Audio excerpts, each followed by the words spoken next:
जम्मू कश्मीर में भारतीय सेना आतंकियों पर प्रहार कर रही है। आतंकियों को चुन चुन कर ढेर कर रही है, लेकिन नेशनल कॉन्फ्रेंस के अध्यक्ष अपना अलग ही राग अलाप रहे हैं। उनका कहना है कि आतंकियों को पकड़ लो, आतंकियों को मारना नहीं चाहिए, बल्कि उन्हें पकड़कर पूछताछ करनी चाहिए। देखिए इस रिपोर्ट में।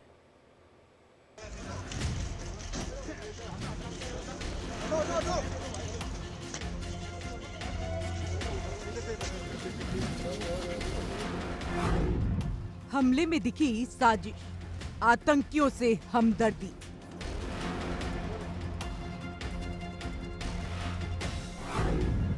उमर चलाएंगे सरकार, फारूक करेंगे पैरवी।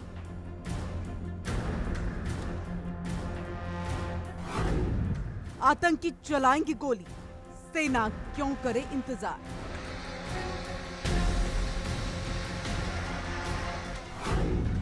क्यों नहीं दिखता गुनाह, कौन दे रहा है पनाह।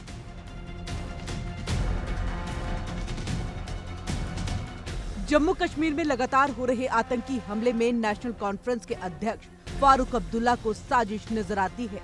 बेटे उमर अब्दुल्ला के पास जम्मू कश्मीर की कमान है, लेकिन पिता फारूक अब्दुल्ला को आतंकियों से हमदर्दी है।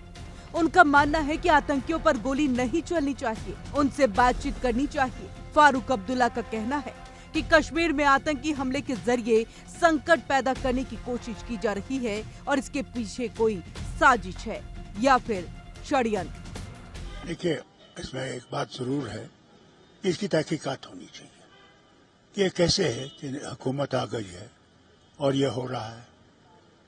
मुझे तो शक है कि वो लोग तो नहीं कर रहे हैं जो इस गवर्नमेंट को डिस्टेबलाइज करने की कोशिश कर रहे हैं, एक क्राइसिस पैदा करने की कोशिश कर रहे हैं। अगर वो पकड़े गए ना जो ये कर रहे हैं, पता लगेगा कौन कर रहा है। मारना नहीं चाहिए उनको पकड़ना चाहिए और पकड़ के उनसे पूछना चाहिए कि कौन उनके पीछे है। फारूक अब्दुल्ला की आतंकियों से हमदर्दी पर दिल्ली तक सियासत गर्मा गई है। बीजेपी ने फारूक अब्दुल्ला के बयान पर तीखा पलटवार किया। बीजेपी ने इसे देश विरोधी करार देते हुए कहा कि अगर फारूक के पास कोई इनपुट है तो साझा करे।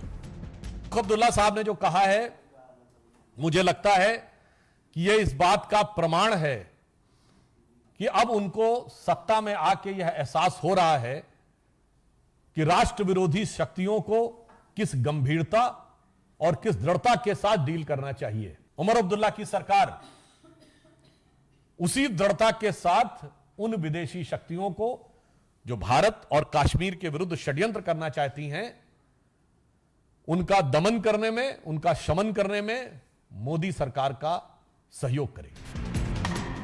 अब सवाल यही है कि आखिर ये कैसी सियासत हो रही है कि नेता आतंकियों के रहनुमा बन गए हैं, जिन्हें जवानों की शहादत से ज्यादा आतंकियों से हमदर्दी नजर आती है। आतंकी रोजाना खून की होली खेल रहे हैं, तो हमारे जवान कब तक शांत बैठेंगे। एक एक आतंकियों को चुन चुन कर उन्हें मौत के घाट उतारा जा रहा है।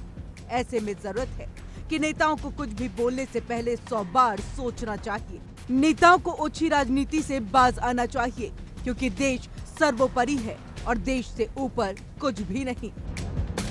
Bureau report, India daily.